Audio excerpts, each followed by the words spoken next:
하나님의 말씀 보도록 하겠습니다. 하나님의 말씀은 사도행전 20장 13절 말씀입니다. 사도행전 20장 13절 말씀. 자, 우리 한 목소리로 합독하도록 하겠습니다. 사도행전 20장 13절 말씀입니다. 자, 함께 읽습니다. 시작. 배를 타고 앗소에서 바울을 태우려고 그리로 가니 이른 바울이 걸어서 가고자 하여 그렇게 정하여 준 것이라. 아멘. 기도하겠습니다. 주님, 감사와 찬양 영광 올려드립니다. 오늘 삶의 예배 또 이 귀한 예배를 우리가 드리게 하심을 감사합니다.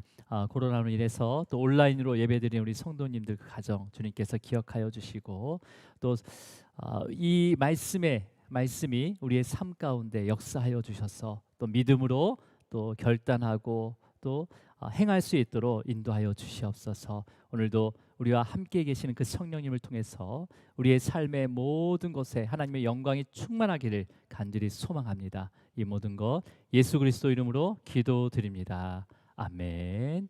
우리 인사 나누도록 하겠습니다. 주님으로 사랑하고 축복합니다. 네, 주님으로 사랑하고 축복합니다. 네, 또 온라인으로 예배드리는 우리 성도님들 주님으로 사랑하고 축복합니다. 네.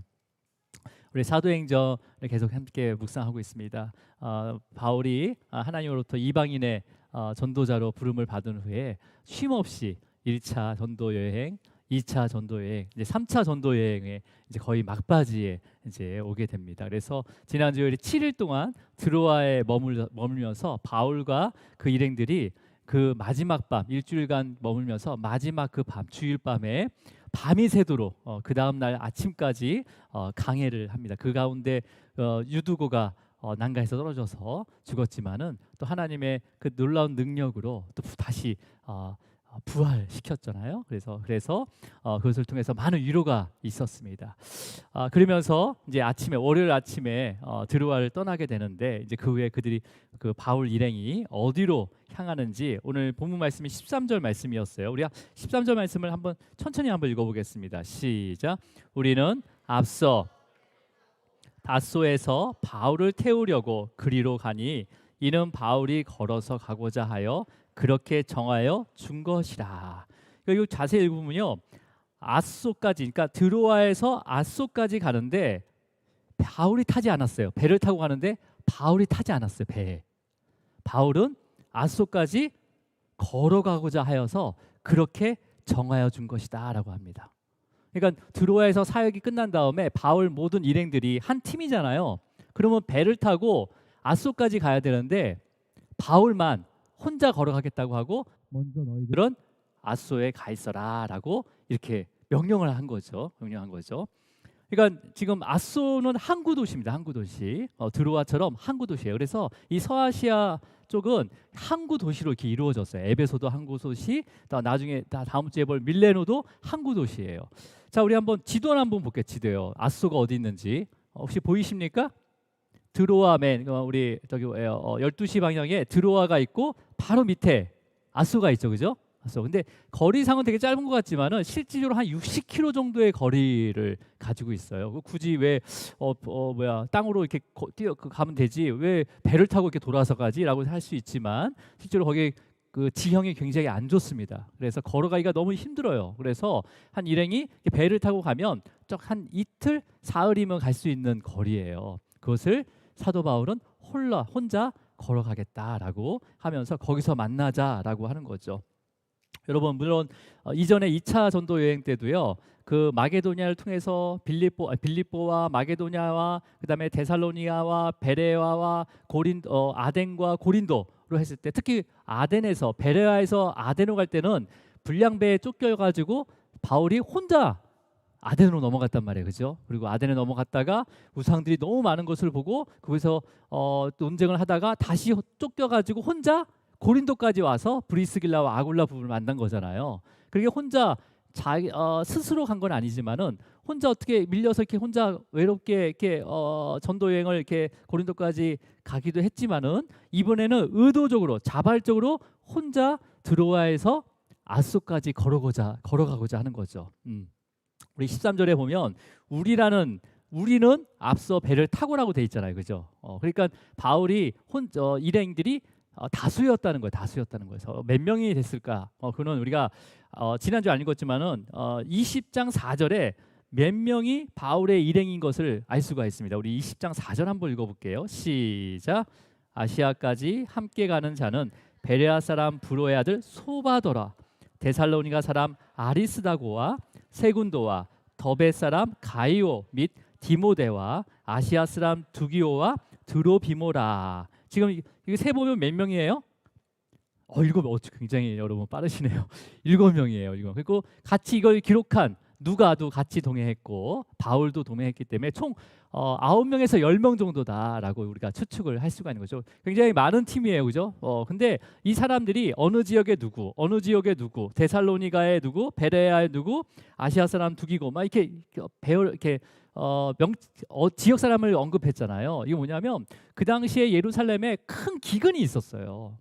그래서 사도 바울이 3차 전도 여행하면서 두 번째로 이렇게 그쪽 지역을 쭉 이렇게 도는 거잖아요. 교회를 세웠던 곳을 이제 두 번째로 도는 거잖아요. 그러면서 그 예루살렘에 도와줄 수 있는 그런 연보, 헌금을 이렇게 대표가 들고 각각 들고 이제 예루살렘으로 같이 항해하게 되는 거예요. 그래서 지금 이 7명 포함해서 누가와 바울까지 9명이 예루살렘을 이제 향해서 가고 있는 거였죠. 자, 그러면 여러분 그렇게 가는데 왜 바울을 제외한 나머지 일행은 배를 타고 먼저 아소로 도착하고 바울을 기다리고 있고 바울은 이제 드로아에서 아소까지 혼자 육로로 걸어가야 되는 거예요. 그죠? 그리고 거기서 만나기로 했어요. 자, 우리 13절 마지막에 보면요. 13절 다시 한번 읽어볼게요. 시작. 우리는 앞서 아소에서 바울 태우려고 그리로 가니 이는 바울이 걸어가고자 하여 그렇게 정하여 준 것이라. 지금 후반절에 보면 그렇게 정하여 준 거래요. 그러니까 이게 이게 어떤 의미예요? 그냥 바울이 그렇게 작정한 거예요. 나는 이번에 드로아에서 이제 아소까지 내가 걸어가겠다라고 정하여 주고 혼자 걸어가기 시작한 거죠. 그죠? 그래서 거기서 기다리라는 거죠. 먼저 도착해서 기다려라라고 명령한 거예요. 드로아에서 아소까지 아까 지도 봤지만은 굉장히 짧은 거리지만 실제 거리는 60km입니다. 60km. 그러니까 40마일인데 60km 정도 되는데 웬만한 사람도 걷기 힘든 지형이에요. 그러니까 둘레길로 된 게 아니라 그냥 진짜 광야 같은 길이에요. 거기 광야 같은 길. 오늘 찬양의 표대를 향해서 달려가노라. 그 길이요. 그냥 뭐예요? 트랙이 있는 길이 아니에요. 도저히 달려갈 수 없는 길을 달려가고 있는 거죠, 지금. 자, 그렇다면 여러분도 뭐 인생길 내가 달려갈 거야 하면서 달려갈 수 있습니까? 출발하자마자 그냥 돌무게에 부닥쳐가지고 아니면 걸려가지고 엎어지기도 하잖아요.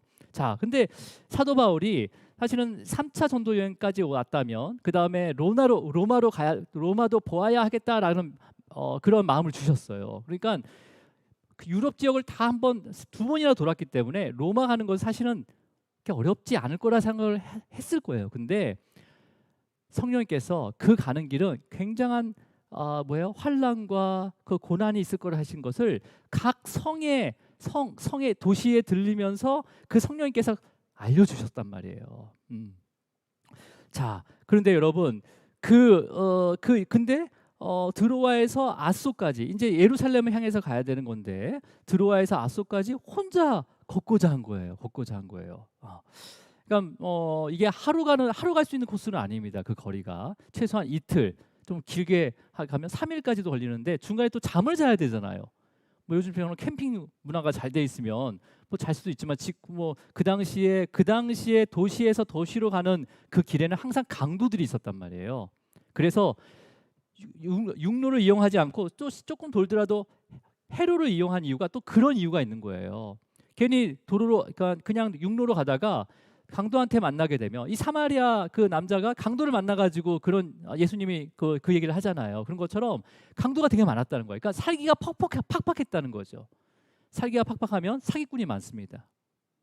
그런 것처럼 그 도시와 도시 있는 거리를 간다는 것은 정말 생명을 내놓고 가야 되는 거예요. 아니면 팀을 짜서 진짜 싸움 잘하는 싸움꾼과 그런 사람 힘쓰는 사람들 몇 명 붙어가지고 가야 될 것인데 사도 바울은 혼자서 내가 아소에 가겠다라고 일행에게 얘기하고 거기서 기다리라고 하는 거죠. 자, 그렇다면 여러분, 바울이 그 당시에 나이가 거의 한 60대, 그러니까 60대가 넘었어요. 나이가.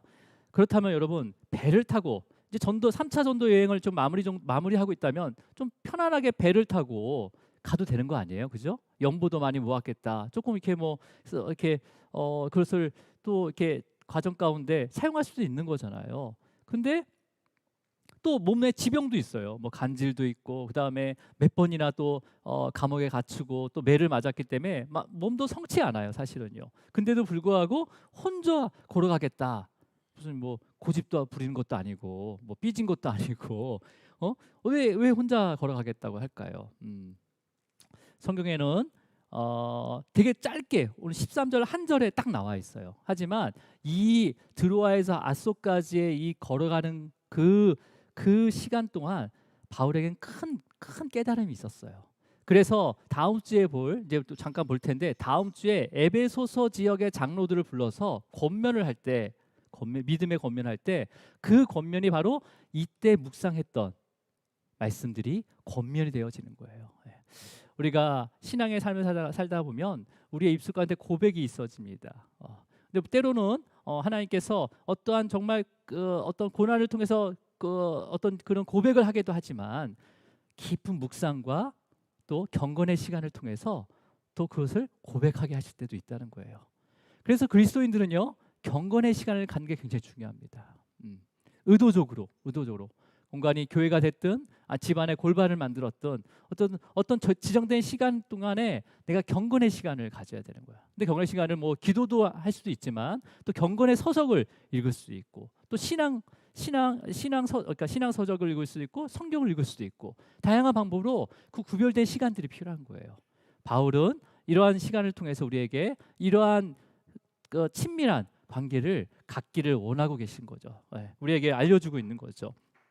자, 그래서 여러분 드로아에서 아소까지 걸어가면서 묵상했던 것을 나중에 밀레도에 도착한 다음에 바울이 에베소 교회 장로들을 부르게 됩니다. 그러면서 정말 유언 같은 말씀을 하는데 그 말씀이 22절과 23절 말씀이에요. 자, 우리 먼저 22절과 23절을 한번 읽어보도록 하겠습니다. 시작. 보라, 이제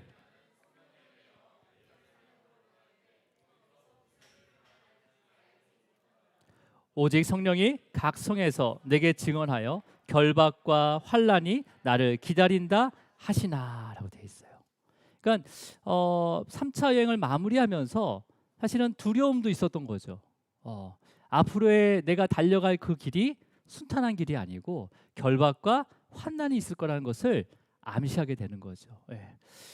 그러면서 여러분 그 걸어가는 것이 내가 임의대로 결정한 게 아니라 성령의 인도하심 가운데 내가 이 길을 걸어왔다라는 것을 알려주고 있는 거죠. 그러니까 드로아에서 아소까지 그 거리 60km 한 이틀 거리의 거리도 혼자 걸어가게 하신 것은 바로 성령님께서 그 길로 인도하신 거다라는 것을 우리가 여기서 알 수가 있는 거죠. 그죠? 하지만 바울의 나머지 일행들이 바울이 그런 결정을 했을 때 어떤 생각을 했을까요? 한 팀이에요. 9명이 한 팀이에요. 9명에서 10명이 한 팀이에요. 근데 바울이 드로아에서 아소까지 혼자 걸어가겠다는 거예요. 여러분 그 팀의 리더가 누굽니까? 바울이잖아요. 사실은요. 그 3차 전도 여행의 팀이 일행의 리더가 바울이잖아요. 그럼 바울이 인원이 많이 있으면 그 인원들을 데리고 가야 되는 거잖아요. 근데 니네들은 아소까지 오고 나는 혼자 걸어가겠다. 이게 무슨 정말 요즘 말로 꼴통 같은 짓이에요. 이게. 근데 사도 바울은 이런 시간이 필요했던 거예요. 이런 시간이 성령에 매여서 이런 시간이 필요했다는 거예요. 여러분 우리의 그 올바른 믿음 생활이잖아요. 우리가 믿음 생활을 잘 할 수 있는 방법은요. 우리의 삶을 정말 올바르게 해석해야지만이 그 믿음 생활을 할 수가 있는 거예요. 어떤 거냐면 여러분 이것을 이제 성령의 조명하심이라고 우리가 표현을 하는데 저희 여러분들이 어떤 사건들과 상황을 맞이하게 되잖아요. 그죠? 상황을 맞이하게 돼요. 어떤 사건이나 여러 가지 상황들을 맞이하게 되면 내가 그 사건들을 믿음 안에서 어떻게 해석하냐에 따라서 결과가 완전히 달라질 수 있다는 거예요. 완전히. 여러분 2차 전도 여행을 시작할 때 바울은 바울과 일부 일행들은 그 전도팀은 아시아에서 복음을 전하려고 애썼어요. 애썼다는 것은 정말 1부터 50까지 100까지 하나하나 다 일을 분담하고 그다음에 거기 뭐 사전 조사를 하고 그런 거 계획을 다 세웠다는 거예요. 그렇게 애썼다는 거예요. 근데 하루아침에 성령님께서 그걸 막으셨단 말이에요. 막으셨어요. 그럼 만약에 이렇게 막았으니까 주님이 더 이상 나에게 복음을 전하지 말라고 하시는 건가? 하면서 바울이 만약에 복음 사역을 중단했다면 어떻게 되었을까요? 그러니까 2차 전도 여행 때의 그 복음이 어떻게 전해집니까? 빌립보, 유럽으로 마게도니아 지역의 빌립보로 가서 그다음에 데살로니아로 가서 그다음에 베레아로 가서 아덴으로 가서 고린도로 가서 다시 에베소로 이렇게 돌아가는 그러한 곳에 다 교회가 세워졌단 말이에요. 그러면 만약에 나의 삶을 잘못 해석한다면 받아들인다면 교회가 세워질 수 없는 거잖아요. 그렇죠? 교회 세울 수가 없는 거예요. 그러니까 여러분 그때 아시아로 가고자 막으셨던 주님의 뜻은 어떤 거냐면 복음이 전해질 수 없는 그 유럽 마게도니아 지역에 복음을 전하라 하는 사도 바울의 첫 부르심이었어요. 첫 부르심. 이방인에게 복음을 전해야 된다는 그 첫 부르심에 대한 것을 다시 기억하게 하신 거죠. 그래서 그것들을 올바르게 본인의 삶 가운데 적용을 하게 된 거죠. 그래서 마게도냐로 바로 그냥 즉각적으로 갈 수가 있었던 거예요. 만약에 제가 늦게 부름을 받아서 이렇게 사역, 복음을 전하, 말씀을 강해하고 저에게 주신 처음 마음은 뭐였냐면 말씀을 너무 제가 모르는 거예요. 예. 그래서 그런 것을 또 너무 궁금하고 갈급하기 때문에 내가 그냥 신학을 하자 뭐 그런 물론 그 어렸을 때에 그 제가 서운했던 것들도 다 포함이 돼 있지만 그러면서 하나님께서 또 주권적으로 글로 갈 수밖에 없도록 하나님께서 인도하신 거죠. 예. 그러면서 제가 조그맣게 하고 있던 사업도 하나하나 정리를 다 하면서 이 길로 걸어가게 된 거죠. 근데 만약에 제가 사역하면서 조금 어려움이 있을 때마다 이러한 첫 기억을 기억하지 못하면 바르게 해석하지 못하면 아마 중간에 그냥 조용한 카페에 가서 조용한 카페를 하나 만들어서 그냥 카페 하는 게 낫겠다. 그러니까 돌아갈 수도 있었다는 거죠. 이거 지금 이러한 어려움 가운데 내가 이건 할 수 없는 거야. 여러분 우리의 삶을 정말 잘 조명하신 대로 해석하는 게 되게 중요합니다. 예. 그래서 기도하셔야 되는 거예요. 그래서 우리가 성경에는요 해석을 완전히 잘못한 대표적인 인물이 있어요. 예. 바울과 히브리식 이름이 똑같습니다. 누구예요? 바울과 히브리식 이름하고 똑같은 이름이에요. 동명이인. 예. 누구죠? 사울 왕. 예. 이스라엘의 첫 번째 왕이 사울 왕이잖아요. 예. 사울 왕이 처음엔 되게 잘 나갔어요. 하나님의 그 거룩한 그런 어떤 분노에 따라서 그 다음에 그 이방 민족들을 이렇게 무찌르고 막 하나님을 높였단 말이에요. 근데 어느 순간에 교만해진 거죠. 예. 하나님을 더 이상 마음에 두지 않고 하나님을 두려워하지 않기 시작합니다. 예. 심지어는요 다윗을 도와줬다고 해서 대제사장 하나님이 세운 대제사장 아히멜렉을 죽이기까지 합니다. 예.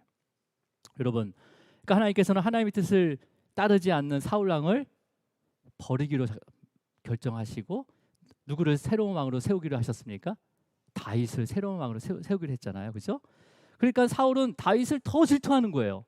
그래서 자기의 사위거든요. 다윗은 딸 미가를 통해서 결혼 사위로 맞이했어요. 근데 그 사위를 죽이기 위해서 계속 쫓아다니는 거예요. 네. 그러니까 다윗이 도망 다닐 때 사울 왕이 거의 다윗을 잡으려고 한 적이 있어요. 거의 완전히 도간에 든 것처럼 그렇게 잡으려고 했던 적이 있었어요. 그때 사울이 뭐라고 했냐면 사무엘상 23장 7절 말씀인데 다윗을 계속 쫓아다니다가 이제 다윗을 거의 잡게 된 거죠, 거의. 자, 우리 23장 7절입니다. 한번 읽어볼까요? 시작.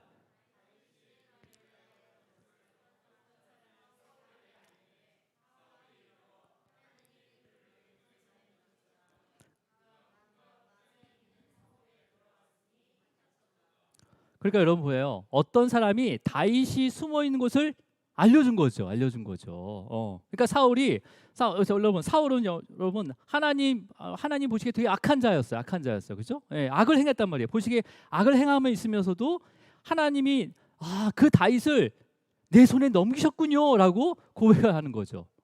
지금 이런 상황들을 지금.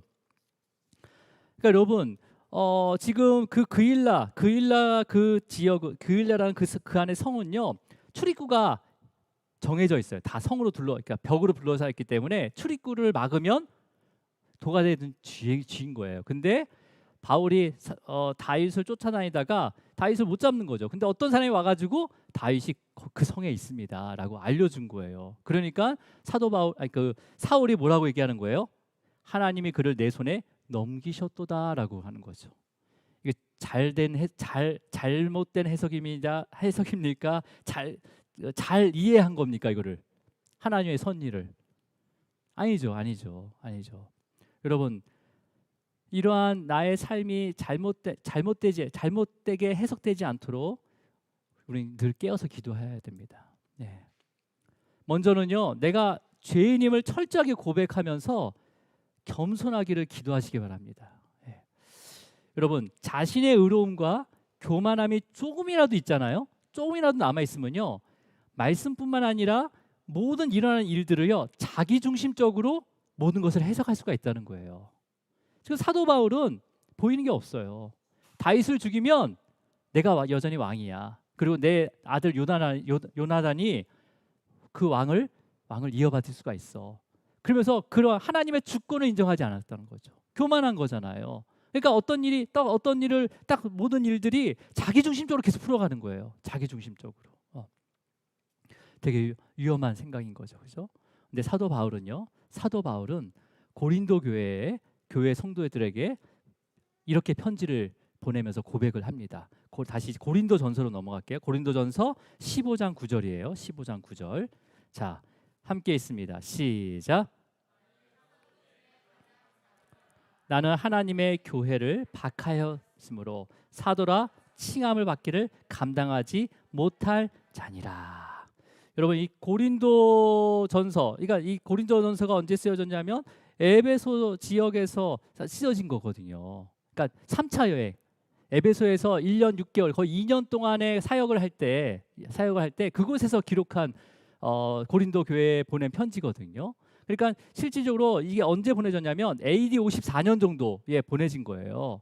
여러분 지금 자기가 사도 중에 가장 작은 자라고 얘기해요. 그리고 나는 하나님의 교회를 박해했다고 해요. 여러분 지금 박해합니까 사도 바울이? 지금 교회를 세우고 있어요.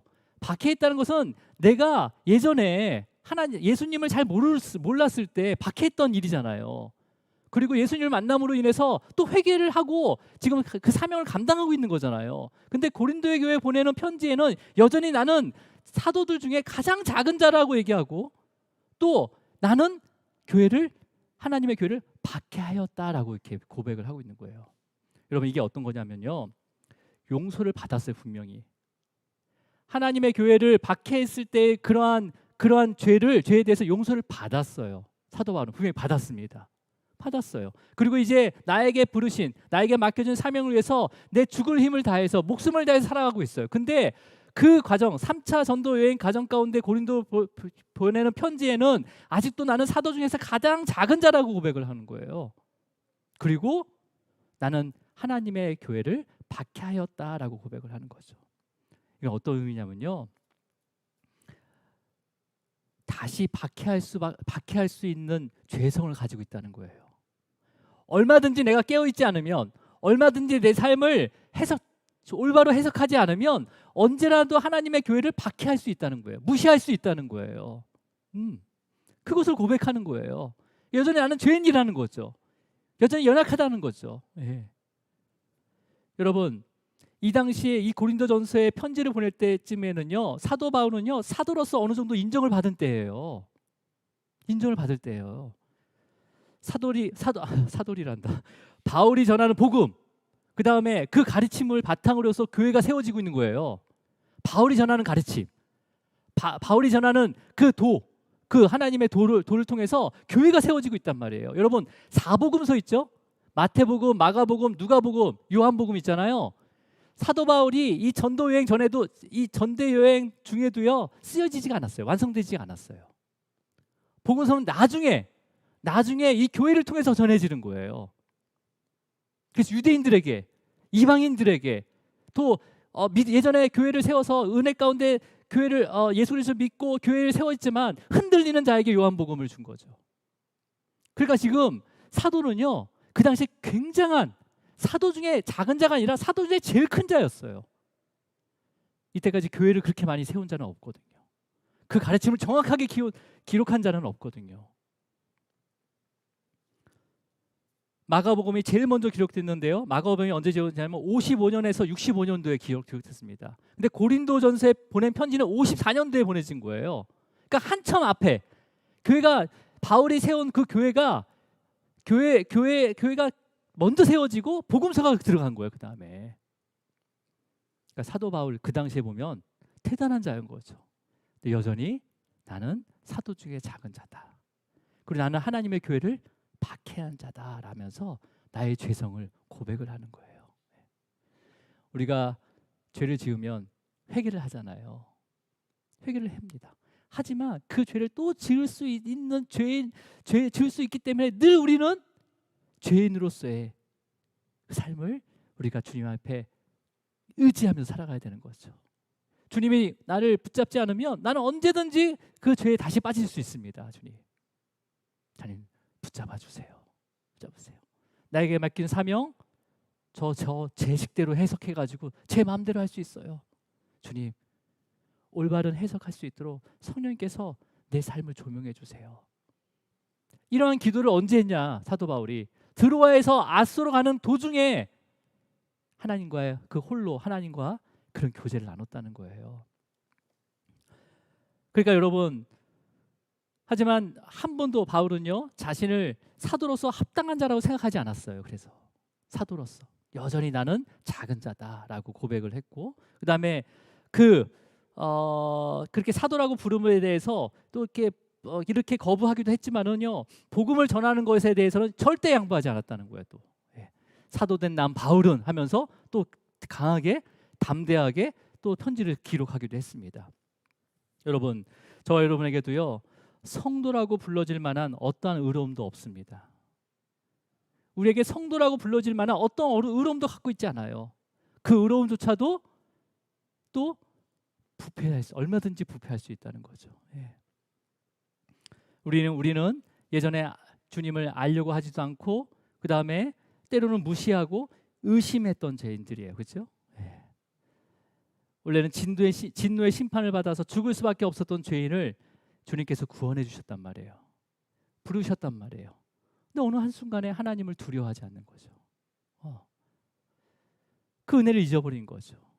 그래서 정말 내가 그리스도 그 사랑의 공동체에 있으면서도 불구하고 나를 향한 하나님의 뜻을 받는 것이 아니라 오히려 남을 판단하고 남을 정죄하고 주인 노릇하려는 그런 교만함을 가지고 잘못된 해석을 할 수가 있다는 거, 얼마든지. 여러분, 그래서 모세도 하나님께서 거하시게 되는 그 성전을 짓는 그 명령을 받았을 때 어떻게 합니까? 이스라엘 진에서 멀리 떨어져서 회막을 만들어요. 장막을 칩니다. 그래서 매일매일 그 진을 나와서 그 회막으로 들어가잖아요. 그래서 하나님과 1대1로 친구처럼 이야기하는 것처럼 늘 매일매일 이야기했어요. 그것을 통해서 하나님의 성전을 하나하나 세워지게 되는 거죠. 하나님의 성막을요. 자, 그렇다면 여러분, 지금 바울은요 자신의 사명을 감당하기 위해서 철저히 혼자 걸어간 길이 바로 이 드로아에서 아소까지의 길입니다. 길이에요. 한 이틀 정도의 길인데, 이틀에 3일 길인데, 그러니까 누구도 방해받지 않으면서도 그 앗소를 향해 걸어가는 동안에 오직 하나님과 동행하면서 하나님의 뜻을 바르게 해석하면서 나에게 닥쳐올 그 환난, 닥쳐올 그 위험을 담대하게 감당할 수 있도록 기도했던 시간이 바로 드로아에서 앗소까지의 시간입니다. 예. 여러분, 그러니까 아마 바울과 함께한 일행들은요, 그러니까 바울이 이렇게 내가 혼자 걸어가겠다라고 결정했을 때 바울의 건강 상태라든지 그다음에 혼자 걸어갈 수 있는 길이 아닌 거, 되게 위험하다는 것을 알았기 때문에 되게 부정적이었을 거예요. 바울의 결정을 굉장히 부정적으로 생각했을 거예요. 아니, 생각이 있는 겁니까, 바울 선생? 우리의 리더인데 가다가 무슨 일이 생기면 어떻게 될 거예요? 라면서 말렸을지도 몰라요. 그래도 불구하고 바울은 성령께서 정하여 준 것이다라고 했어요. 정하여 준 것이기 때문에 내가 그 길을 가겠다라는 거예요. 여러분, 표대를 향해서 달려갈 수 있는 것은요, 내가 달려갈 수 있는 게 아닙니다. 성령께서 붙잡아 주시고 인도해 주셔야지만이 달려갈 수 있는 길이라는 거예요. 자, 이제 말씀을 정리할게요. 그래서 바울은요, 드로아에서 아소까지 걸어가면서 깨달은 것을 이제 밀라도에서 에베소 교회 장로들을 부르잖아요. 내가 올라갈 수 없으니까 아까 지도에 보면 에베소서 바로 밑에가 밀라도예요. 밀라도. 그래서 내가 올라갈 수 없으니까 너희들이 내려와라 하면서 장로들을 부르게 됩니다. 그리고 이 말씀을 진짜 유언 같은 말씀을 하죠. 우리 24절 한번 읽어볼게요. 24절 읽고 말씀을 정리하도록 하겠습니다. 사도행전 20장 24절이에요. 자, 함께 읽습니다. 시작.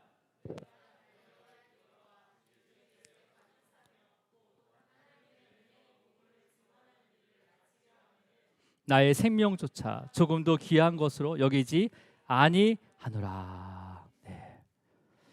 그러니까 여러분, 그러니까 주님과 함께 동행하면서 혼자 그 드로아에서 앗소까지 걸어가는 길을 동안에 그 길을 가는 동안에 성령께서 알려주신 그 결박과 환난, 그런 고난들의 그 말씀을 올바르게 해석을 하고 있는 거죠, 그렇죠? 올바르게 해석하는 거죠. 그래서 다가올 고난을 피하는 것이 아니라 제가 이 고난을, 이 결박을, 이 환난을 잘 감당할 수 있도록 그 다음에 믿음과 힘을, 능력을 주시옵소서라고 기도한 거예요. 여러분, 이러한 시간을 여러분 가지시길 바랍니다. 예.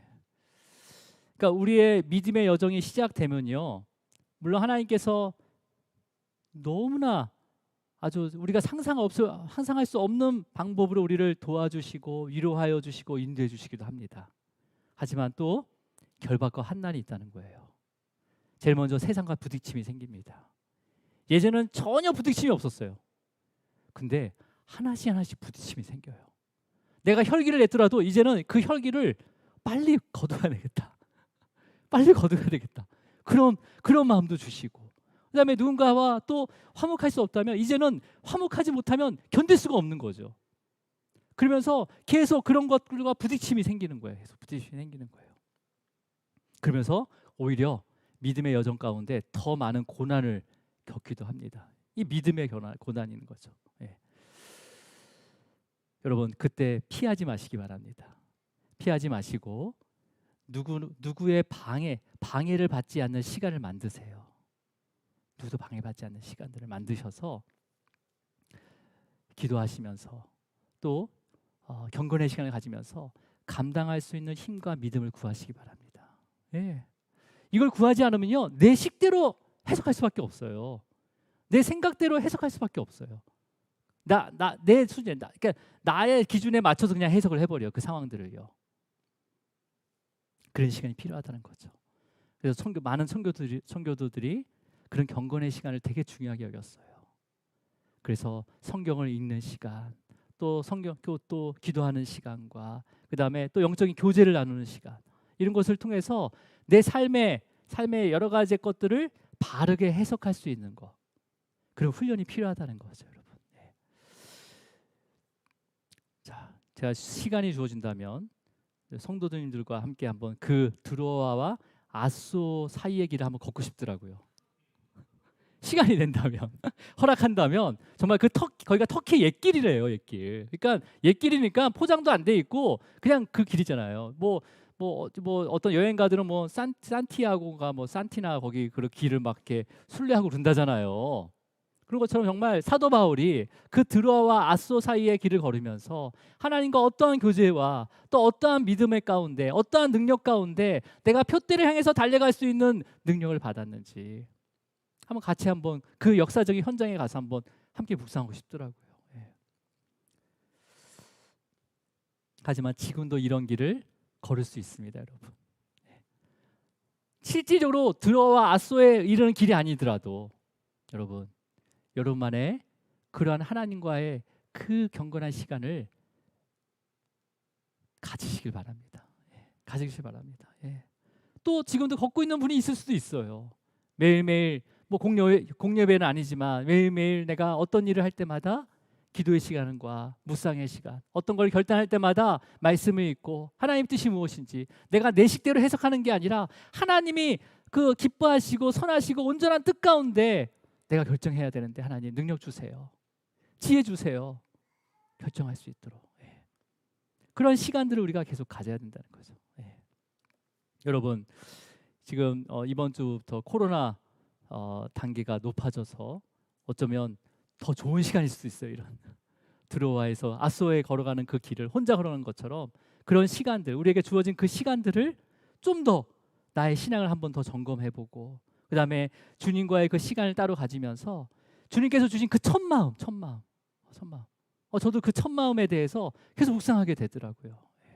또 어떤 상황을 통해서도 그것을 또 깨닫게 하시기도 하고 그러면서 여러분 그 첫 마음을 기억하면서 내가 지금 어디를 향하고 걸어가고 있는지, 어디를 향해서 걸어가고 있는지, 그 길이 정말 하나님께서 원하시는 길인지, 기뻐하시는 길인지, 하나님이 선하게 여기는 길인지를 묵상하는 귀한 시간 되기를 주님으로 축원합니다. 네, 기도하시겠습니다. 주님 아버지 감사합니다. 사도 바울이 그 3차 전도 여행을 끝내고 마무리하면서 드로아에서 아소까지 모든 일행들이 배를 타고 가지만 사도 바울은 혼자 그 길을 혼자 걸어 내려왔습니다. 주님 그 길 가운데 성령님께서 함께 해주셔서 앞으로 그 걸어갈 또 환난과 또 결박과 환난의 그 모든 것들을 감당할 수 있도록 또 믿음을 구하고 또 능력을 또 의지하며 걸어왔던 그 길, 이 길을 통해서 앞으로의 그 사명들을 또 힘차게 달려갈 수 있는 또 힘을 받았던 그 시간이 있었습니다. 우리에게도 그런 시간을 허락하여 주셔서 아니면 그 시간을 우리에게 또 만들어 주셔서 또한 우리에게 맡겨진 그 사명들과 그 일들을 또 주님의 능력으로 또 주님의 지혜로 또 주님의 뜻 가운데 감당할 수 있도록 인도하여 주시옵소서. 오늘 성도님들 한 분 한 분 이 어려운 코로나 시간 가운데 또 혼자 있는 시간이 많습니다. 그럴 때 또 성령님께서 함께 해주셔서 또 큰 위로가 있게 하시고 또 바라볼 수 없는 것들을 또 바라보게 하시고 믿음을 자라게 하여 주시옵소서. 나에게 닥친 여러 가지 일들이 있습니다. 또 결정할 것들이 있습니다. 그것을 또 나의 생각으로 결정하는 것이 아니라 또 해석하는 것이 아니라 주님께서 원하시는 것이 무엇이는지, 주님께서 뜻하시는 것이 무엇인지, 주님께서 정말 기뻐하시고 또 선하신 뜻이 무엇인지를 또 우리가 분별하면서 또 결정할 수 있도록, 또 결정한 것을 또 믿음으로 우리가 또 걸어갈 수 있도록 인도하여 주시옵소서. 주님 오늘도 주님의 그 영광 가운데 우리의 가정과 우리의 사업장과 직장과 우리의 모든 그 일터와 또 삶의 영역 주님의 영광이 가득하기를 간절히 소망합니다. 이 모든 거 예수 그리스도 이름으로 기도드립니다. 아멘. 찬양하도록 하겠습니다.